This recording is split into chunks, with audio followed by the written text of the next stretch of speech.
Hello बच्चों, कैसे हो सब? सब बढ़िया। तो बच्चों, आज आपकी ये दूसरी क्लास है। वो हमारी जो पहली क्लास क्लास नाइन्थ की जो मैथमेटिक्स की थी, उसके बारे में हमने उसमें पढ़ा था कि जो बहुपद हैं वो होते क्या हैं, बहुपद के प्रकार कौन कौन से होते हैं। और उसके साथ साथ हमने देखा था कि उनके प्रकार हैं, उनके बारे में पढ़ा था, कुछ एग्जाम्पल समझे थे। तो हमने जो पिछले पिछली जो वीडियो में पढ़ा था, वहाँ वहाँ पढ़ा था हमने शून्य बहुपद के बारे में पढ़ा था कि शून्य बहुपद क्या होता है। और उसके नोट्स भी बनाए थे हमने। तो आप अब जब ये पढ़ रहे हो आगे, तो अपने जो पिछले जो नोट्स हैं उस कॉपी को अपने साथ में रखें, और अब जो हम पढ़ेंगे उसको कॉपी के अंदर उतारते रहें, बनाते रहें, ठीक है। तो देखते हैं आगे। आज जो हम पढ़ने वाले हैं वो हम पढ़ेंगे बहुपद के शून्य। क्या पढ़ेंगे? बहुपद के शून्य।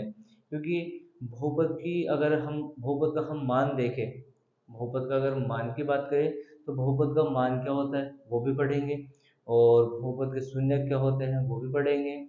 और उसके बाद में हम पढ़ेंगे शेषफल प्रमेय कि शेषफल प्रमेय होती क्या है, ठीक है। तो देखो, पहले तो हम देखते हैं कि बहुपद का मान क्या होता है। क्या? बहुपद का मान। देखो, बहुपद का मान क्या होता है। जैसे हमने किसी कोई भी एक एग्जांपल ले लिया, जैसे हमने लिखा कि एक्स स्क्वायर प्लस 3x+2, ऐसे लिख दिए। ये लिखा हमने, क्या है ये? बहुपद है। कितने डिग्री का इसकी जो घात कितनी है? 2 है। तो दो घात होने के कारण इसको क्या कहेंगे हम? द्विपद बहुपद कहेंगे। द्विघाती बहुपद कहेंगे। तो अगर मैं इसके बराबर में कुछ लिखूं, एक ऐसा बीजीय व्यंजक लिख दूं जो इन जो इधर का बहुपद उस इधर के बहुपद के बराबर हो। जैसे यहाँ पर हम जीरो लिख देंगे। अब हमें पता है कि जीरो है, वो क्या है? शून्य बहुपद है। वन लिखेंगे, टू लिखेंगे, थ्री लिखेंगे, ये सभी क्या है? शून्य बहुपद है। तो जब ऐसा लिख रहे हैं, तो ऐसा लिखने का मतलब क्या है कि इधर भी एक बीजीय व्यंजक है और इधर भी बीजीय व्यंजक है। तो जब ऐसा लिख दें, तो इसकी जगह में कोई मान न लिख करके हम क्या लिख दें, इसको मोटे तौर पर ऐसे लिख दें कि इसका जो मान है वो इसके बराबर है, और इसका जो मान है किस पे निर्भर करेगा? एक्स पर। तो इस इसका जो मान होगा, पी एक्स का जो मान होगा वो क्या होगा? इस बहुपद का मान होगा। जैसे जैसे हमने ये एग्जांपल लिखा, ठीक है। ये क्या लिखा? एग्जांपल। इसमें लिखे कि एक्स बराबर एक पर, एक्स बराबर एक पर बहुपद का मान क्या होगा? बहुपद का मान क्या होगा? अब देखो, बहुपद का मान क्या होगा। अब बहुपद का मान किस पर निर्भर कर रहा है? अक्स पर। क्योंकि जो अक्स का मान होगा, जैसे ही मैं इसको बहुपद में पुट करूंगा, रखूंगा, बहुपद में रखेंगे, जहां जहां हमें अक्स दिख रहा है वहां वहां हम अक्स बराबर एक रखेंगे। तो जैसे रखते ही इसका मान जो आएगा वही क्या कराएगा? बहुपद का मान है। जैसे इसको मैं लिखूँ P1, क्योंकि अक्स का मान क्या है? 1। तो 1 का होल स्क्वायर प्लस 3 × 1 + 2 होगा। तो ये जो P1 की जो वैल्यू आएगी, कितना हुआ? 1 + 3 + 2 कितना हुआ? 6। तो ये P1 का जो मान है वो क्या है? एक पर बहुपद का मान है। अक्स बराबर एक पर क्या है? बहुपद का मान। तो ये क्या, ये जो पी एक्स था, पी एक्स अक्स की वैल्यू यहाँ पर कितनी है? एक। तो पी मतलब पॉलिनोमियल है, और एक का मतलब जो वेरिएबल है उसका मान, चरपद है उसका मान। तो जो जैसे हम चरपद के मान को बहुपद है उसमें पुट करते हैं, तो पुट करने मतलब रखते हैं, तो रखते ही हमारे पास में जो पी एक्स का जो वैल्यू आती है उसे क्या कहते हैं? हम बहुपद का मान कहते हैं, ठीक है। अब देखते हैं हम बहुपद के शून्यक। बहुपद के शून्यक। बहुपद के शून्यक क्या होते हैं? बहुपद के शून्यक एक चरपद का एक ऐसा मान, चरपद चरपद कौन से? ये वाले। चरपद का एक ऐसा मान जिसको हम बहुपद में रखें, बहुपद में रखें, तो बहुपद में रखने पर बहुपद का जो मान है, पी एक्स की जो वैल्यू है वो क्या आ जाए? जीरो आ जाए। अगर वो जीरो आ रही है तो इसका मतलब क्या हुआ कि जो बहुपद जो चरपद है वो चरपद क्या होगा, इस बहुपद का शून्यक होगा। कैसे? जैसे उदाहरण से देखें, जैसे हमने लिखा कि x 3x plus 2 is equal to 5। ठीक है, ये लिख दिया मैंने। अब मुझे नहीं, यहाँ रख देते हम पी एक्स। ठीक है, ये लिख देते हैं, यहाँ क्या लिख दें, पी एक्स। अब मैं इसमें ऐसा क्या पुट करूं कि मुझे क्या मिल जाए, पी एक्स का मान क्या मिल जाए, 0 मिल जाए।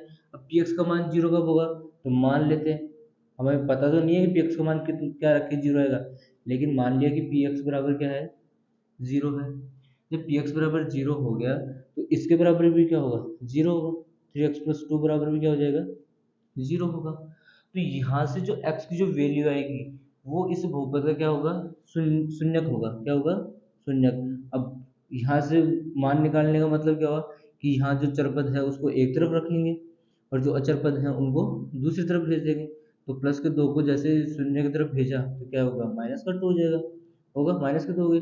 अब ये 3 है वो इसके गुणा में है तो इधर जाएगा तो भाग में, तो माइनस का 2/3 होगा। ये जो ये x की वैल्यू आई है, x बराबर -2/3, वो 3x प्लस 2 बराबर ये px है, तो इसकी क्या है, ये शून्यक है। अब शून्यक होने का मतलब क्या हुआ कि इसके मान को 0 करना चाहिए। अब देखो सत्यता की जांच कर लेते हैं। सत्यता की जांच कैसे होगी, मुझे x की वैल्यू इसमें रखूं तो इसमें रखने पर इसका मान क्या जाना चाहिए, 0। देखते हैं, पहले लिख लेते हैं जो दे रखा है हमें, 3x प्लस 2 हो गया, x बराबर -2/3 पर होगा। रखो p -2/3 बराबर 3 कोष्टक -2/3 प्लस 2 होगा। अब यहाँ से देखो इसको गुणा करेंगे तो 3 से 3 तो कट जाएगा, अपने पास में क्या बचेगा, माइनस का 2 प्लस 2, और ये क्या हो जाएगा, 0।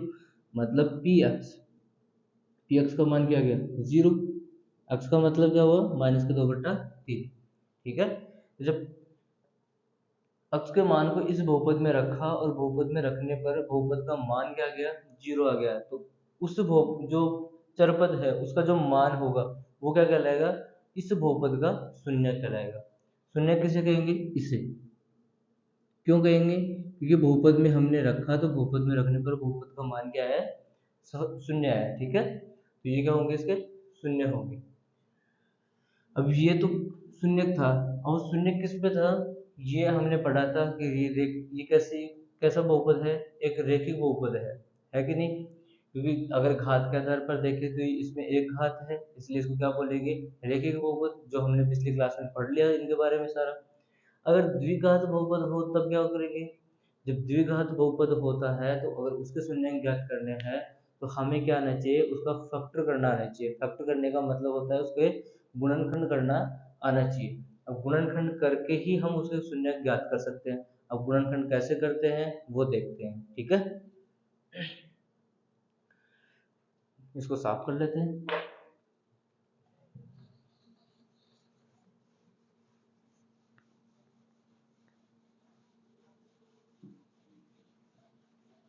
अब गुणनखंड के बारे में पढ़ेंगे, गुणनखंड देखेंगे, गुणनखंड किन में होगा, सिर्फ और सिर्फ द्विघात बहुपद में।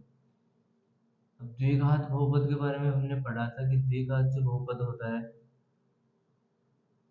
वो दिखता कैसे है, उसका व्यापक रूप कैसा होता है, हमने पढ़ा था। इसका व्यापक रूप कैसा होता है,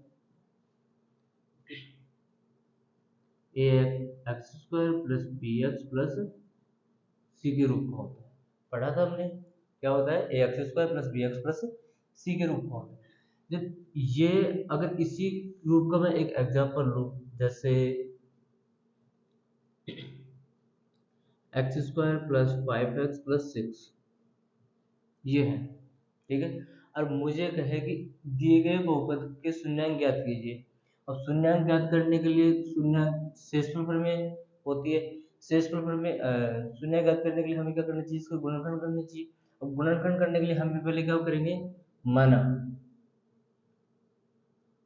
पी एक्स बराबर 0, और ये किसके बराबर है, पी एक्स के बराबर। क्यों? क्योंकि गुणन अगर हम इसके शून्य का निकाल रहे हैं तो शून्य का निकालने का मतलब क्या हो गया कि इस पी एक्स का मान क्या आना चाहिए, 0 आना चाहिए। तो इसको मान लें कि हमने पी एक्स का मान क्या है, 0 है, तो क्या हो जाएगा अब 0 x² प्लस 5x प्लस 6 बराबर 0 होगा। मतलब x² प्लस 5x प्लस 6 बराबर क्या हो जाएगा 0, क्योंकि पी एक्स का मान क्या हम मान लिया 0, जहाँ पी एक्स था वहाँ क्या रख देंगे 0 रख देंगे। अब गुणनखंड कैसे करते हैं, सबसे पहले क्या करेंगे, जो पहला जो पद है उसको लास्ट वाले पद से क्या करेंगे, गुणा करेंगे। गुणा करने पर कितना आया, देखो जैसे यहाँ रफ काम कर लेते हैं हम, कितना आया 6x² आया, कितना आया 6x²। अब बीच वाला जो पद है उसको हम इस प्रकार से तोड़ेंगे कि अगर तोड़ने पर, तोड़ने का मतलब ये होगा कि उसको दो भागों में बांटेंगे। तो दो भागों में बांटने के बाद अगर उन दोनों भागों को मैं गुणा करता हूँ तो मेरे पास में क्या आ जाना चाहिए 6x²। जो दो पदों में तोड़ेंगे ना उन दोनों पदों को अगर गुणा करते हैं तो क्या आ जाना चाहिए 6x²। और अगर जोड़ूं या घटाऊं, क्योंकि हम जोड़ कर कुछ ऐसे पद बना सकते हैं तो हम उनको जोड़ करके 5x लाए, कुछ ऐसे पद बना सकते हैं कि हम उसमें से घटा करके 5x लाए। तो जोड़े या घटाए तो कितना आना चाहिए, बीच वाला आ जाना चाहिए, और गुणा करें दोनों पदों को तो 6x² आ जाना चाहिए। ठीक है, तो देखो कैसे कर सकते हैं इसको, इसको ऐसे लिख सकते हैं। अब 5x मतलब 5 कब कब बनता है, 4 को हम 4 में 1 जोड़ दें तो 4 में 1 जोड़ने पर हमारे पास 5 तो आता है, लेकिन 4 को और 1 को गुणा करते जब 6x² नहीं आता, फिर 6 नहीं आता ना। हम और क्या होता है जब 5 को हम क्या लिख सकते हैं, 3 गुना 3 और 2 लिख सकते हैं, क्योंकि 3 को और 2 को जोड़ते कितना होता है 5 होता है, और 3 को 2 को गुणा करते तो कितना आता है 6। तो इसके साथ में हम क्या लिख सकते हैं 3x प्लस 2x प्लस 6 बराबर 0, ऐसा लिख सकते हैं। अब हमें क्या करना होता है कि जो दो दो के पदों को क्या बनाते हैं, जोड़े बना लेते हैं। इन दो पदों का एक जोड़ा है और इन दो पदों का क्या है, एक जोड़ा है। इन दोनों पदों में हम क्या करना है, हमें कॉमन लेना है। अब कॉमन कैसे लेंगे, यहाँ पर कितना है x², x² होने का मतलब क्या हो गया कि x को x से गुणा किया हमने, तो 2 x हो गए, एक x है फिर गुणा फिर x है, इन दोनों को हमने क्या किया गुणा। तो गुणा जो बीच का चिन्ह लगा होगा उसमें से एक x को हम बाहर निकाल लेंगे, अपने पास में क्या बच जाएगा, अंदर सिर्फ और सिर्फ एक x बच जाएगा। तो यहाँ क्या आ गया, x बाहर आ गया, तो इसका भी x बाहर आ गया, इसमें से भी x बाहर आ गया, तो यहाँ पर क्या बचा सिर्फ और सिर्फ x, यहाँ क्या बचा प्लस का 3 हो गया, प्लस प्लस का चिन्ह था, ऐसे कैसे लगा दिए। अब देखो यहाँ कितना है 2x प्लस 6, अब इन दोनों में कॉमन क्या आ रहा है, अब मुझे इनमें से x तो दिख नहीं रहा क्योंकि इस x इसी में है, इसमें तो x है नहीं, तो x को कॉमन ले नहीं सकते। अब यहाँ क्या है 6 है, अब 6 को हम क्या लिख सकते हैं 3 गुना 2 लिख सकते हैं, क्या लिख सकते हैं 3 गुना 2। तो अब हम इसको 6 को 3 गुना 2 लिखेंगे तो यहाँ पर भी 2 आ जाएगा, इधर भी 2 है, तो दोनों में 2 क्या आ जाएगा कॉमन आ जाएगा होगा, तो यहाँ क्या बच जाएगा x और यहाँ क्या बच जाएगा 3। अब देखो यहाँ तक हमने किया, इस वाली लाइन में देखो एक तो ये पद और एक ये पद, दोनों क्या है कोष्टक के अंदर की जो संख्या वो क्या है एक जैसे दिखाई दे रही है। यहाँ भी क्या है x+3, यहाँ पर क्या है x+3। जब दोनों दोनों कोष्टक समान समान दिखाई दे तो इसका मतलब क्या है कि ऊपर से जो हमने कैलकुलेशन की है वो सारी कैलकुलेशन क्या है एकदम सही है। अगर यहाँ पर दोनों कोष्टकों में अगर यहाँ कुछ और होता, यहाँ कुछ और होता, यहाँ पर माइनस का होता, तो अगर ऐसी कंडीशन होती है तो उस कंडीशन में क्या होता है कहीं ना कहीं हमने ऊपर गलती कर दी। ये इस लाइन से ये पता चल जाता है कि हमने जो किया है वो क्या है सही है, अगर दोनों सेम सेम दिखते हैं तभी, अगर अलग अलग दिखेंगे तो मतलब क्या है गलत कर दी। तो इन दोनों में से हमें क्या करना है, एक को उतार लेना है, उतारा, दोनों में से किसी भी एक को लिख लेना है। अब दूसरा कोष्टक लगा के इसको और इसको जोड़ के लिखना है, तो x+2, अगर यहाँ माइनस होता है तो माइनस लिख देते और प्लस है तो प्लस लिखेंगे। ठीक है, उसके बाद बराबर क्या चल रहा है हमारा 0 चल रहा है। अब हमारे पास में ये भी कोष्टक में है ये भी कोष्टक में, मतलब क्या हो कि ये दोनों एक दूसरे के क्या है गुणा में है, तो मैं इसको ऐसे लिख सकता हूँ कि एक बार इसको 0 के बराबर रखूँ, एक बार इसको 0 के बराबर रखूँ। एक बार तो ये कर लेते हैं x+3 बराबर 0, दूसरा क्या करते हैं हम x+2 बराबर 0। अब यहाँ से जो x का मान आएगा वो भी क्या होंगे इस बहुपद के शून्यक होंगे। x बराबर -3, क्योंकि 3 को जैसे हम दूसरी साइड भेजेंगे तो +3 से क्या हो जाएगा, -3 हो जाएगा, और यहाँ से क्या हो जाएगा, x बराबर -2 होगा। तो यहाँ -3 है, यहाँ -2, तो x के जो दो मान आए हैं कौन कौन से, -3 और -2, ये दोनों इस वाले बहुपद के क्या होंगे, शून्यक होंगे। अब देखते हैं शून्यक होते हैं या नहीं। अगर इनकी सत्यता की बात करें, सत्यता की जांच करें, सत्यता का मतलब जो हमने कहा है वो सही है या नहीं।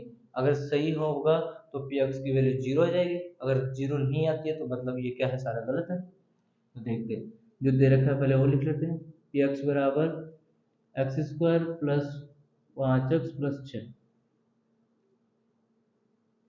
फर्स्ट में देखते हैं x बराबर -3 पर क्या होगा, रखो इसमें मान पी एक्स बराबर, अब जहां जहां इसमें x दिख रहा है हमें क्या लिखना है, वहां पर -3, तो -3 का होल स्क्वायर प्लस 5 कोष्टक -2 प्लस 6 होगा। अब 3 है, -3 है, -3 का होल स्क्वायर होने का मतलब क्या होगी, -3 को 3 बार गुणा कर रहे हैं हम, ये हुआ 3 बार गुणा कर रहे हैं। तो जब किसी भी दो को गुणा करेंगे तो क्या हो जाएगा, प्लस का चिन्ह हो जाएगा, और 3 को 3 से गुणा करेंगे क्या हो जाएगा, 9 हो जाएगा, होगा। और यहाँ क्या बच जाएगा अपने पास में, एक -3 और बच जाएगा, होगा। और ये किसका है, प्लस का, और दोनों के बीच में क्या है, गुणा का चिन्ह। अब यहाँ फिर से गुणा करेंगे तो प्लस का माइनस से गुणा करते ही तो क्या हो जाएगा, माइनस का चिन्ह, और 9 को 3 से गुणा करेंगे तो 27।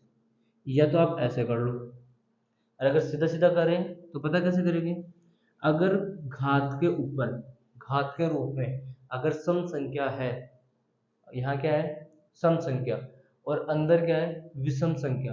अगर ऊपर सम संख्या हो, नीचे अंदर क्या हो, माइनस में विषम संख्या हो, तो जो इसकी जो रिजल्ट आएगा, इसका जो मान आएगा वो किस में आएगा, माइनस में आएगा। कैसे, अभी हमने देखा था कि माइनस का 27 आया था, ये कितना हो जाएगा, माइनस का 27 होगा। अगर स्क्वायर है, क्यूब है, स्क्वायर है ना, नहीं फिर तो प्लस का आएगा, ऊपर सम है ना, कितना आएगा, 9 ही आएगा। ठीक है, वो मैंने क्यूब का कर दिया था, वो नीचे जो किया था अभी वो किसका था, क्यूब का। तो -3 का होल स्क्वायर कितना हो जाएगा, 9 प्लस, अब ये वाला माइनस इस वाले प्लस से मल्टीपल होते गुणा होते क्या हो जाएगा, माइनस का, और 5 को 2 से गुणा करेंगे कितना हो जाएगा, 10, और प्लस का 6 होगा। देखते हैं, देखो 9 और 6 15 कितने हो गए, 9 और 6 15, 15 में से 10 गए तो इसका शून्यांक नहीं आ रहा है, तो कहाँ गड़बड़ हुई।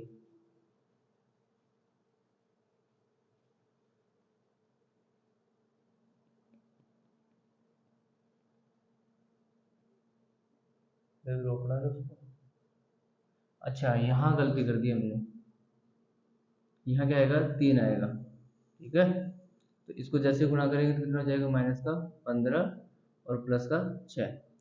जैसे इसको जोड़ेंगे तो कितना हो जाएगा, 9 और 6 कितना हो जाएगा, 15, और माइनस के 15 कितना हो जाएगा, 0।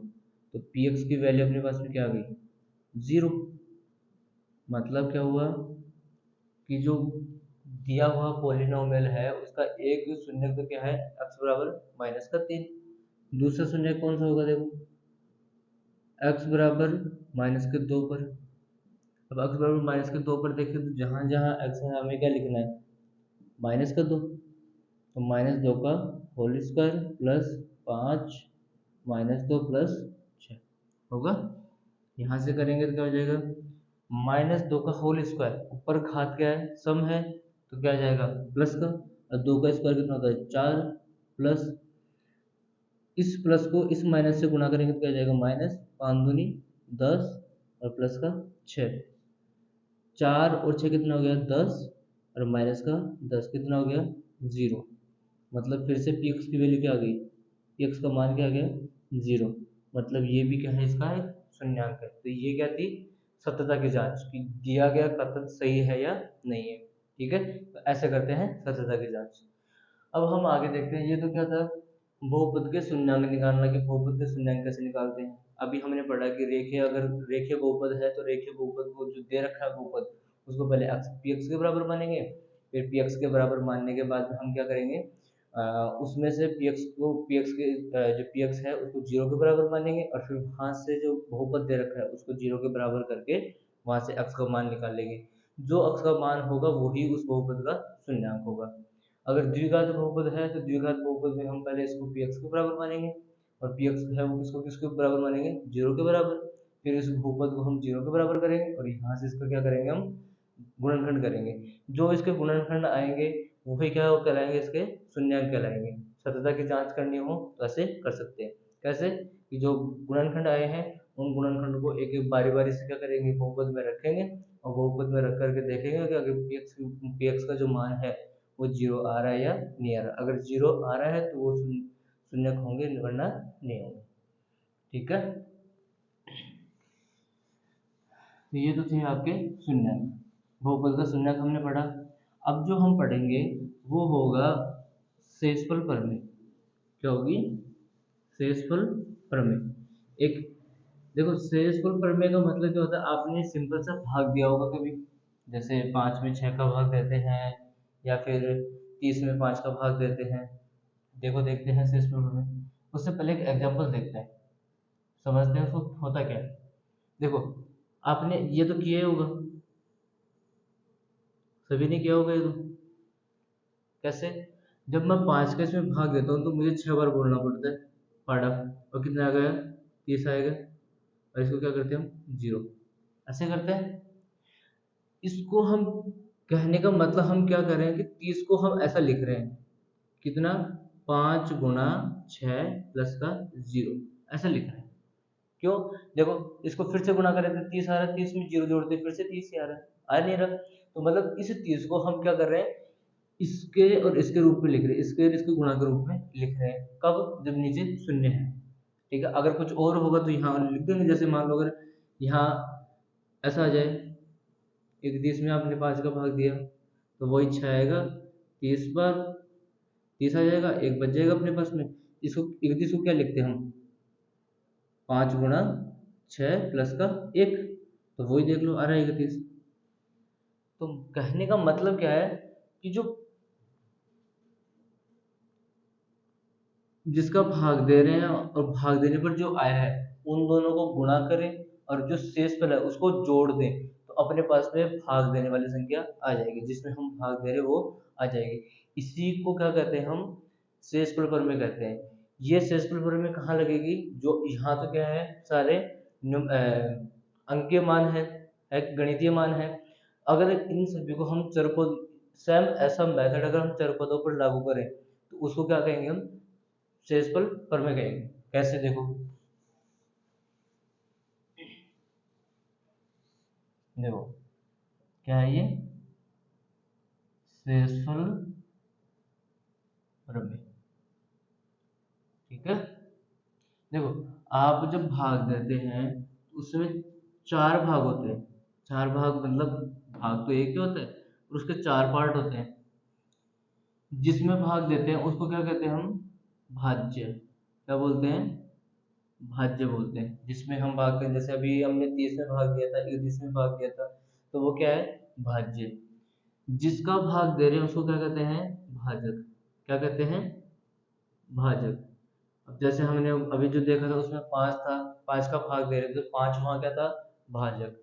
और भाग देने पर जो अपने पास में आता है उसको क्या कहते हैं, भागफल।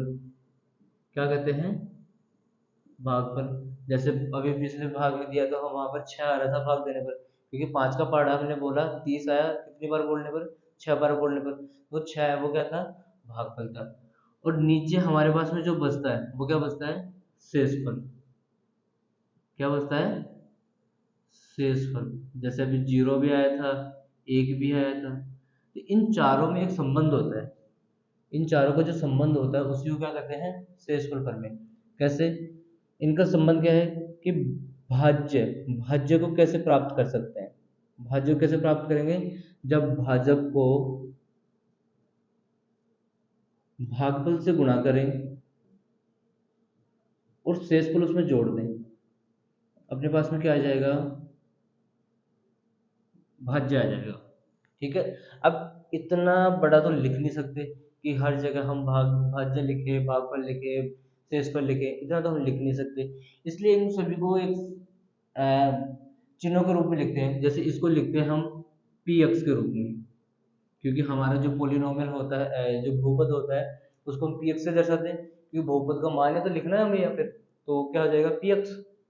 जिसका भाग देते हैं उसको कहते हैं जी एक्स। ठीक है। और जो अपने पास में आता है उसको कहते हैं क्यू एक्स, जो भाग देने पर जो आता है वो उसको क्या कहते हैं, क्यू एक्स, जो भाग फल है। और जो शेषफल होता है उसको कहते हैं आर एक्स। क्या बोलते हैं, आर एक्स। ठीक है। तो अगर यहाँ लिखें तो पी एक्स बराबर क्या हो जाएगा, जी एक्स गुणा Q x plus R x. ठीक है। ये थोड़ा याद रखने में सहज होता है, आराम से बोल भी लेते हैं। तो ये इसे कहते हैं शेषफल प्रमेय। इसी संबंध को क्या कहते हैं, शेषफल प्रमेय। अब इसको उदाहरण से देखते हैं। देखो एक उदाहरण लेते हैं। जैसे अभी एक प्रश्न लिखे, जैसे अभी जो पिछला एग्जांपल लिया था वही लेते हैं। ठीक है। जैसे x square plus 5x plus 6 को x माइनस 3 से भाग देने पर शेषफल क्या होगा, शेषफल क्या, ऐसा क्वेश्चन आता है हमारा। इस पर जो होता है यहाँ प्लस कर लेता हूँ। ठीक है। ऐसा क्वेश्चन आता है, तो ऐसा क्वेश्चन आता है। ऐसे क्वेश्चन में होता क्या है कि देखो, जैसे हमें जहाँ जहाँ भाग करना होता है, जैसे मुझे क्या करना है, इस ये जो बहुपद दे रखा है उस बहुपद में मुझे x प्लस 3 से क्या करना है, भाग करना है। तो भाग करने से पहले क्या करूँगा, मैं इस x प्लस 3 को px के बराबर मानूंगा। px के बराबर मानने के बाद में ऐसा डायग्राम बनेंगे, उसमें यहाँ क्या लिखेंगे, ये वाला px के बराबर है। x प्लस 3 है, वो कहाँ लिखेंगे, यहाँ पर। और जो अपन भाग देते जाएंगे। अब उससे पहले हमें एक चीज ध्यान में होनी चाहिए, क्या, कि जो बहुपद दे रखा है क्या वो एक घातांकीय क्रम में है या नहीं। घातांकीय क्रम में कौन सा, घटता हुआ।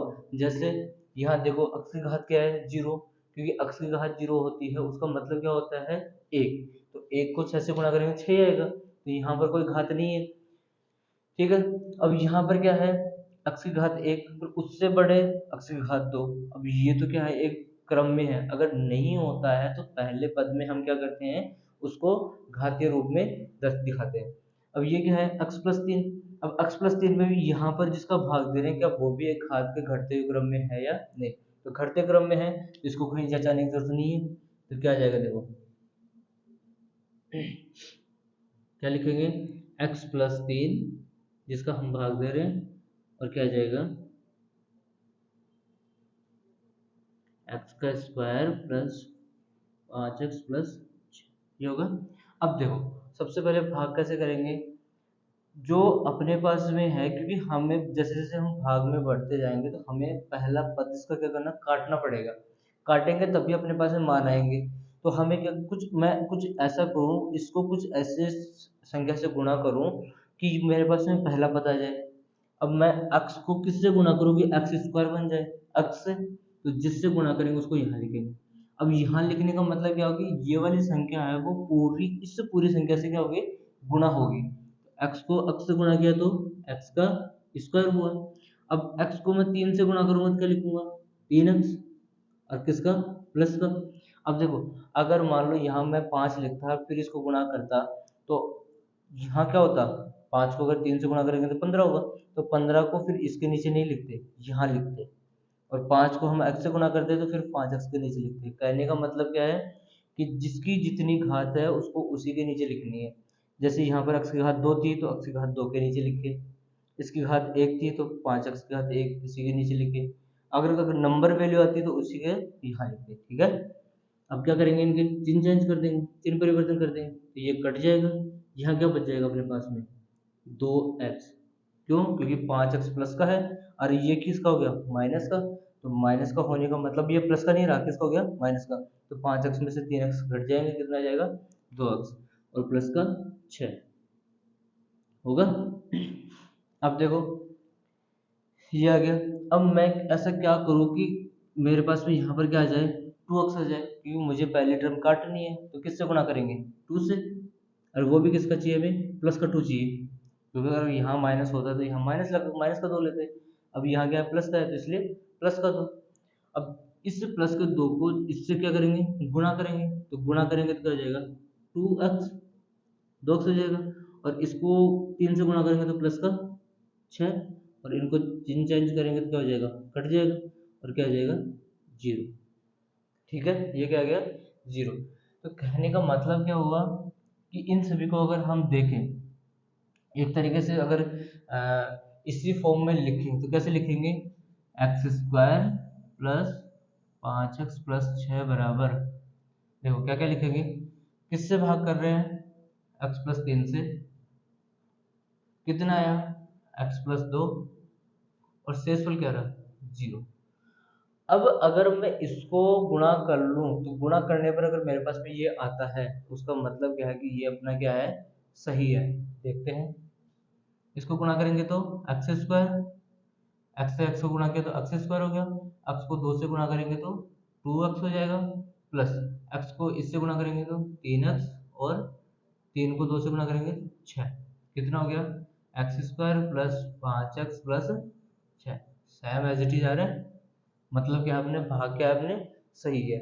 अब यहाँ पर एक चीज और है, क्या, जब x प्लस 3 का भाग हमने इसमें दिया तो ये क्या आ गया 0 आ गया, तो 0 होने का मतलब क्या हुआ कि ये इसका क्या है एक गुणनखंड है, क्योंकि हमें पता है कि जब भी गुणनखंड निकालते हैं तो गुणनखंड का मान जब भी हम बहुपद में रखते हैं, तो जब बहुपद में रखते हैं बहुपद का मान क्या हो जाता है 0 हो जाता है, तो ये 0 आ गया। अब ये एक्स स्क्वायर है, एक्स स्क्वायर होने का मतलब क्या होगा, इस बहुपद के 2 गुणनखंड होंगे, और 2 गुणनखंड होने का मतलब एक तो ये हो गया इसका गुणनखंड हुआ, और दूसरा गुणनखंड कौन सा होगा इसका ये, क्योंकि इसको जैसे 0 के बराबर रखेंगे तो क्या आ जाएगा x बराबर -3, इसको जैसे 0 के बराबर रखेंगे क्या आ जाएगा x बराबर -2, तो ये 2 गुणनखंड हो जाएंगे। तो ये थी आपकी शेषफल प्रमेय। अब इससे जो अगली क्लास होगी उसमें हम और क्वेश्चन करेंगे, और थोड़ा इनके बारे में जानेंगे, और थोड़ा इसको डिटेल से पढ़ेंगे। वहाँ पर हम बीजगणितीय बीजगणितीय पद हैं उनकी तुलना करना भी सीखेंगे, उनके बारे में जानेंगे। तब तक के लिए जो पढ़ाया है उसको पढ़ते रहिए, अच्छे से प्रॉपर नोट्स बनाते रहिए, रिवीजन करते रहिए, और हमारे साथ जुड़े रहिए। तब तक के लिए हंसते रहिए और मुस्कुराते रहिए।